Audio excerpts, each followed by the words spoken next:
We have Dr. Abdulaziz Sagar, who is in the middle of the table to my left, the one in the middle of the table who has a beard, not the other one there, who is the founding visionary of the Gulf Research Center that in less than a decade and a half has become the #1 nonprofit, non-governmental research think tank from Morocco to Muscat, Baghdad to Berber, Algiers to Aden, Aleppo and Alexandria in between there. And he and his colleague Christian Koch are here. If you've not gone to one of the Gulf Research meetings, you're missing something. Excellency, ladies and gentlemen, what a great pleasure to be again in Washington, D.C., a town that I love, and I know it's the capital of the world, so many decisions are made in the Pennsylvania Avenue, so it reflects and it affects the whole world. I think I'll be commenting in a few issues that related to the region, primarily some of the key issues that we think affect the Gulf and America relation. This relation is old enough between both sides, between the United States of America and all the GCC countries.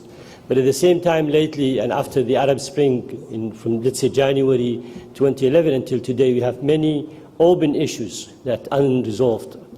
And those issues I'll start just by telegraphic style and focusing on some of those points and then go through them very quickly with you. Perhaps I can focus on the main concern in the region and how do we see it from our point of view. If I start with our big neighbor, Iran, Prince Turkey have mentioned a lot of issues, and I will just maybe emphasize on some of those, but definitely he mentioned Iran is very important for us because first, it's a Muslim country, majority, of course, of the population, and second, geographically is very important. We have no problem with the people. We like them, we lived with them, we have a lot in common with them, but at the same time, we suffer from the policy that Iran have adopted in the region. And I will start with the key issue there, using sectarianism as a means of intervention in the Arabs' affairs issues. Now, this interventionist policy have worked very well for Iran, but definitely not for us, because we feel it's an Arab region. It should be left to us to decide what we want and how we would like to do it and how to handle it. However, Iran claims that they suffered, of course, and I agree with them from the Iraq-Iran war, but whom to blame, we have to keep this away now. But after 8 years, I think both sides have realized there's no winner, so it's time to stop it. But after that, the Iran Revolution regime have adopted this sort of policy, and what a big gift US gave them. Destroy Iraq, have an open gates for them. As Prince Saud al-Faisal said in his speech many years ago at the Council of Foreign Relations, Iran delivered or received Iraq in a golden plate, and what a beautiful gift. As a result of that, the US invaded Iraq for us.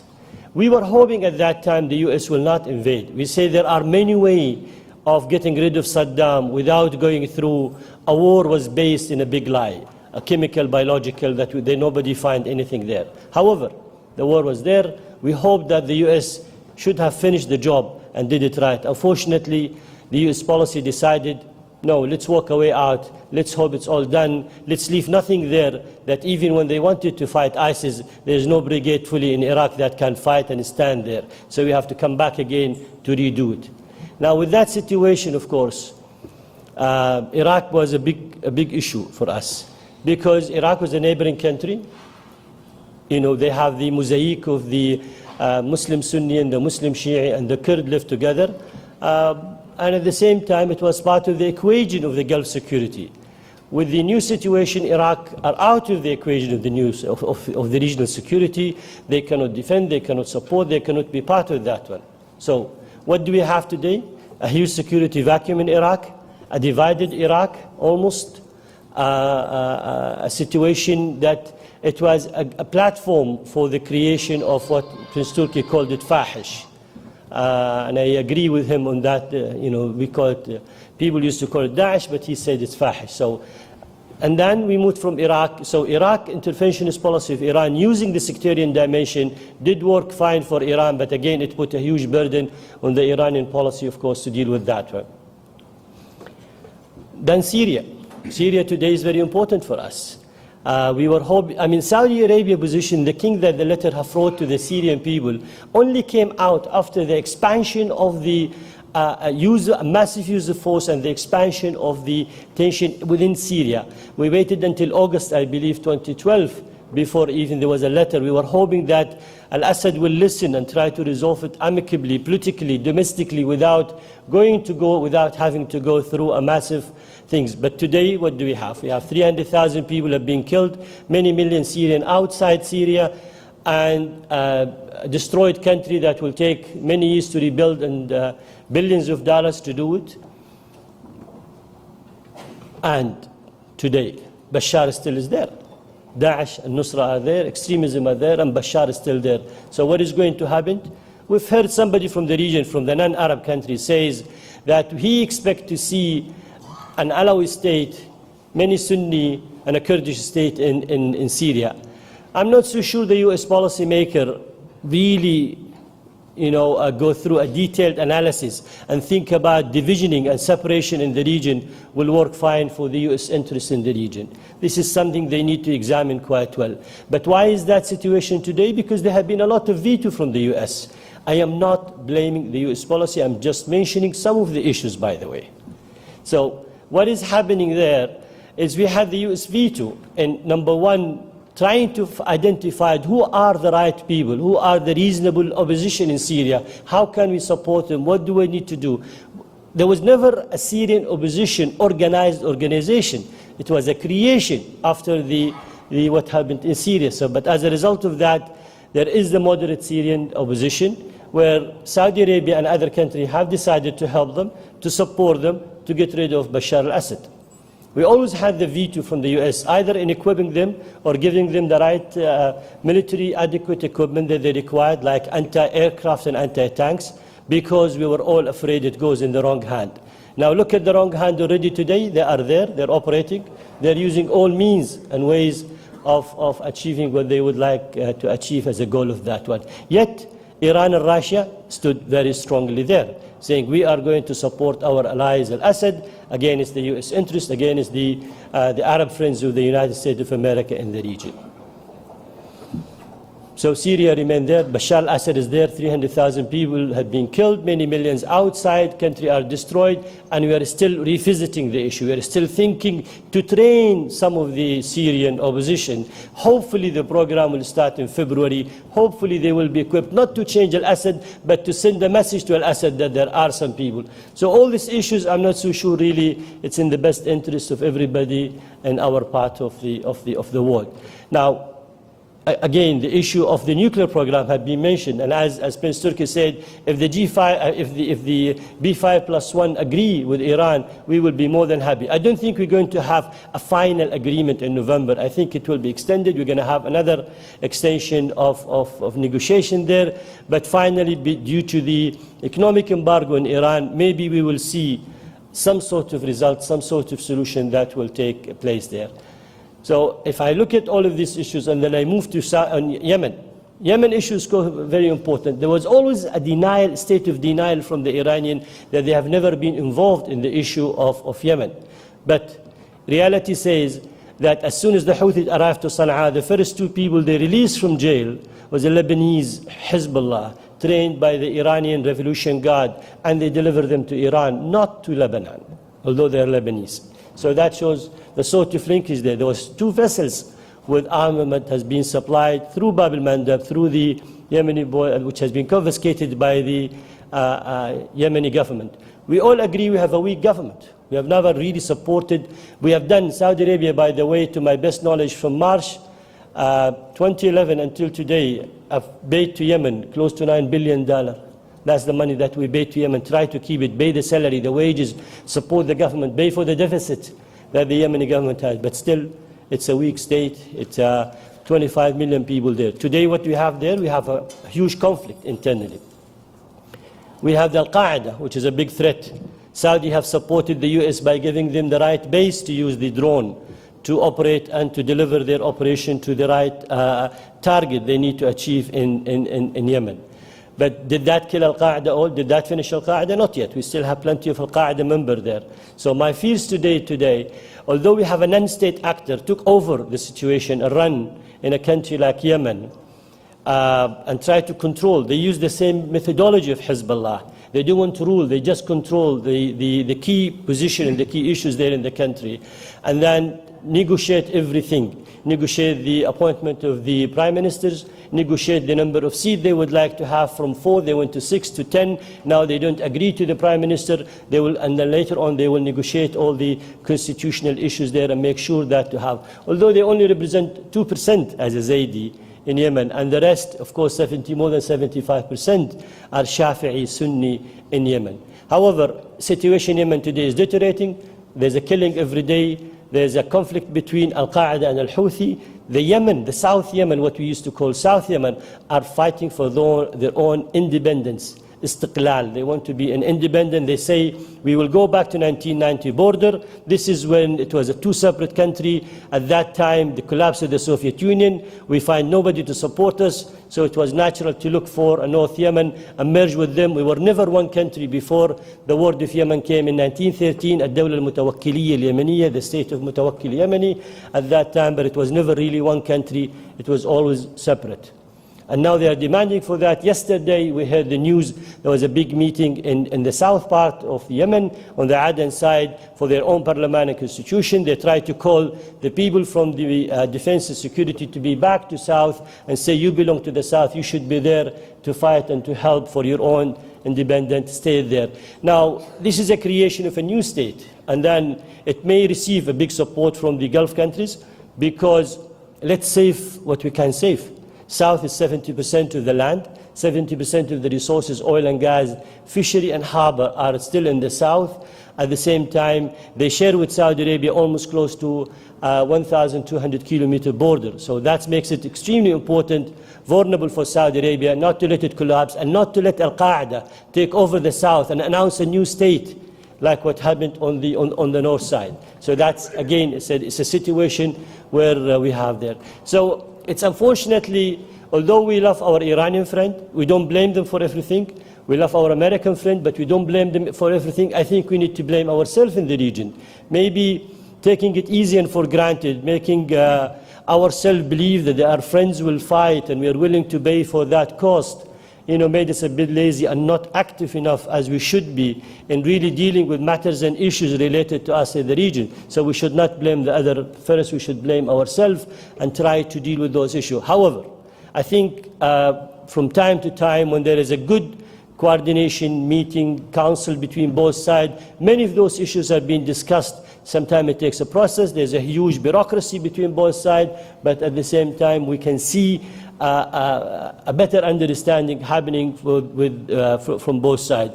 I think this is the key issue I wanted to mention, and since I said I have 2 minutes, the 2 minutes I will use them to tell you that the GCC have survived more than 33 years, and the GCC is going to continue and survive. There's no question about the continuation of the GCC. Even if there is a dispute, King Abdullah in December 2011 have called to move from cooperation to union, and we can see the union happening. There's 3 countries are in agreement, Saudi Arabia, Bahrain and Qatar.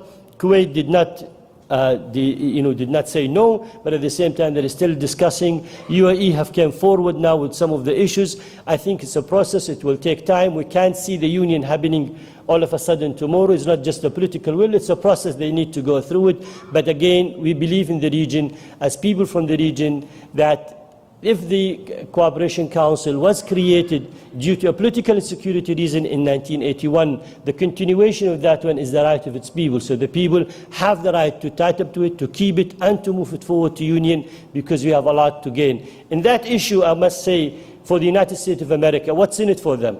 There's a lot. And a lot it means what? Dealing with a unified body from the GCC, which cannot be identified as an enemy. It's a friend of the region, and it's a friend of the United States. We have, for us there, United States, it's irreplaceable. So the word irreplaceable is there. We cannot replace United States by India, China, or other country. No, we have that sort of a strong relation, a strong tie. So it's going to work better for United States to have a strong body. And luckily, and I'm sure the ambassador can correct in that issue. The last couple of years, the coordination meeting between Foreign Minister, United States State Department meeting in New York takes place, and many issues being discussed, and there is a strategic sort of a dialogue and cooperation in that one. I hope the union take place and it move forward for the best of the people there and for the best of the rest of the world, and also with a strong alliance like United States of America to see that cooperation brings a lot. We're still committed to sell our commodity in US dollar, and we're still committed to deposit it in the Federal Reserve. We're still committed to buy our military equipment. Majority comes from the United States of America, so that commitment remains. And we have our sons studying in your country. Saudi Arabia alone, we have more than 120,000 people, students studying in this country. I was so happy to see only on the medicine side, there's more than 2,000 students, studying here, doing their, advanced program in that one. So this makes it extremely important for us. So don't underestimate the relation between both sides. We have differences, but we should discuss them, and hopefully we reach some sort of decision. The boss is pushing me to stop it. I'd like to thank him a lot. I'd like to thank the council for inviting me to be here in Washington and talk to you. I'll be glad to take some questions if there's time left. Thank you very much. How have the United States-led nuclear talks with Iran challenged U.S. GCC relations? What difference have they made? Dr. Sagar. Well, I think the concern, of course, if negotiations take forever, we need an end for that negotiation, and we need precise time, and we need what are the deliverables. We are in agreement, as I said, with what the B5+1 will come out as a result of that, but it cannot go forever. Because Iran started with a simple enrichment, and then they went up to 20% enrichment, so they used time for negotiation to prolong and to get a major. What we are worried from, that one day Iran will come and say, look we are advanced enough that we cannot stop it. We cannot, we are there. So then everybody has to accept the consequences of that. Well, Iran for us is an intelligence power rather than being a military or a strong military power. The reason they've used that intelligence mean to establish cells in the Gulf region. We had one in Kuwait, Iranian cells in Kuwait, Bahrain, and in Saudi Arabia. But when it comes to their conventional military, they stand not a bad chance. If they move to military, if they move to nuclear deterrent, it's easy to offset that by 3 different means. I remember Secretary Clinton, when she was in a visit in Thailand, she said the United States will be willing to provide a security. She did not say nuclear, she said security umbrella for the region. So you can go to some of your friends and ask for an umbrella to offset an Iranian deterrent and threat by the military, by the nuclear means. Or you can acquire a sort of a special relation that you have to some of those countries, a joint use. America did that for Germany for many years, you see, after the Second War. So if Iran decides to be a nuclear deterrent, I find it much easier to deal with and to offset that one. If they want to enhance more their conventional military, which of course takes much more time, much more effort. They need to put up a lot, particularly in their Air Force. What do they have today is what we call fire and forget missiles. We don't know where they will end up. Yes, they come up with everyday technology. They announce many things. They publish it in the TV, but there is no independent viewing of that capability. There is no independent sources that say this is accurate, this is correct, this is really something. It's their word against the rest of the world word. So if you believe them in what they say, that's fine. So I don't think, from my point of view, that we see Iran. If we reach to that point where Iran have a nuclear deterrent, I think the rest of the world have to worry, and not us. This is why we are a bit relaxed when we see the B5+1 taking the negotiation. The only concern we have is the prolongation and the taking time until they reach to the point that it's difficult to retreat, and whether the American or the Israeli will do a strike in Iran. Officially, or most of the GCC countries, and I use the word officially, have said no. We will not provide land and sea or air as a support for any strike like this. But if somebody decide to fly over and we don't have our AWACS and our radar at that day in operation, what can we do? Yeah. Abdullah and then Ambassador. Just plus Jordan in 1995, they applied to join the GCC. So in reality, Jordan much earlier have applied and they wish to join. And instead of the expansion, I think then the GCC decision was, let's support them economically, let's give Morocco the preferred country in terms of relation, more investment there, but then also support each one with $5 billion to enhance their economic situation. Would you not have to change the nomenclature, though, because Jordan's not a Gulf country, Morocco's not a Gulf country, Yeah, but Yemen's not a Gulf country. Because of that, it didn't fly. That's right. why it did not fly. That's right.